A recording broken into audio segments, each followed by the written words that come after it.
gouverneur, le président de la République, ils vont courir derrière cette fille-là. Ils vont courir derrière la fille jusqu'à ce qu'ils se sont fatigués, ils se sont arrêtés. Ils ont repris la course. Subhanallah, qu'est-ce qui s'est passé? Ils sont tous tombés dans un trou. En courant. Le fils, le père, le gouverneur, le juge, le président, ils sont tous morts.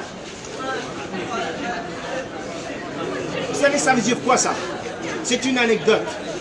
Cette fille, ce n'est pas une fille en réalité. C'est Ad-Dunya, le bas monde. C'est ce bas monde. Le trou dans lequel ils sont tombés, c'est Al-Qabr. Je disais tout à l'heure, j'ai dit dans le Coran, n'est-ce pas? Al-Haakumut Takathur, hatta zurtum al-maqabir. Donc c'est le tafsir en fait de ce verset. Il ne s'agit pas de fille.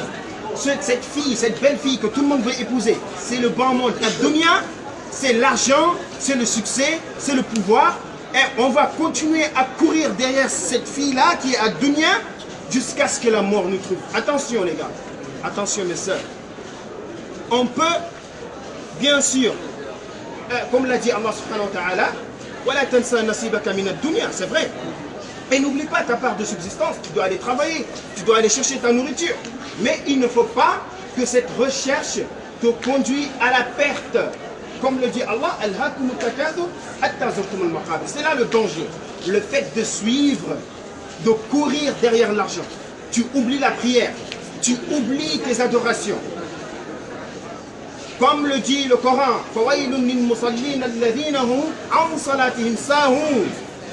c'est ça le danger. Malheur à ceux qui prient tout en oubliant, tout en retardant leur prière.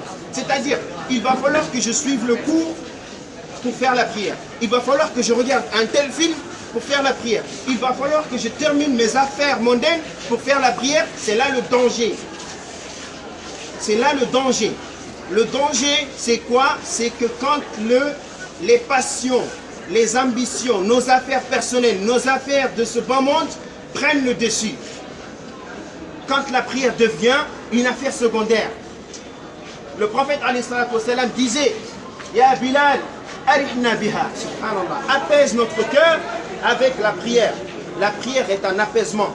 Aujourd'hui, la prière, c'est un fardeau pour les musulmans. Vous allez voir, quand une prière fait 20 minutes, pardon, 10 minutes, 20 minutes, ils vont nous tuer, c'est sûr. 10 minutes seulement. Les gens crient, oh mais ces prières-là sont longues. Oh mais attends, cet imam-là, il est trop long dans sa prière. Il a appris, là.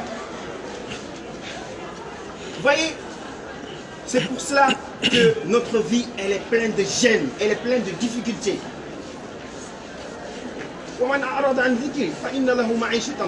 C'est très clair.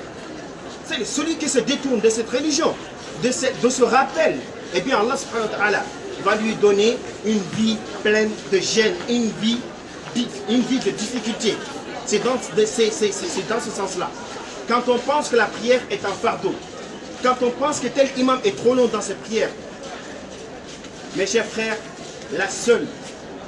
le seul prix à payer dans cela, c'est que les prix des choses, des denrées alimentaires vont devenir chers, la vie va devenir chère, les maladies vont se multiplier, les fitnes et tout ce que nous vivons parce que tout simplement nous nous sommes détournés de la religion d'Allah.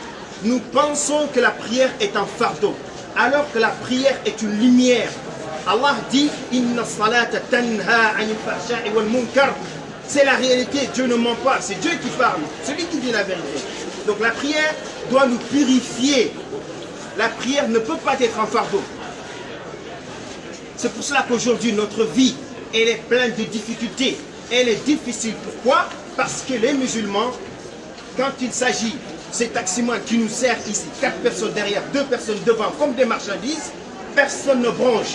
Quand vous tirez votre bourse, vous venez ici à 5 h du matin, j'ai été étudiant.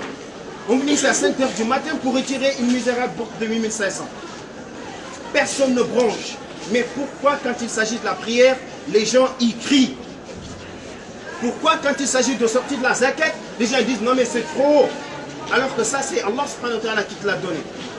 C'est le bien que Dieu t'a donné, ça ne t'appartient pas. Je ne vais pas être long mes chers frères et sœurs.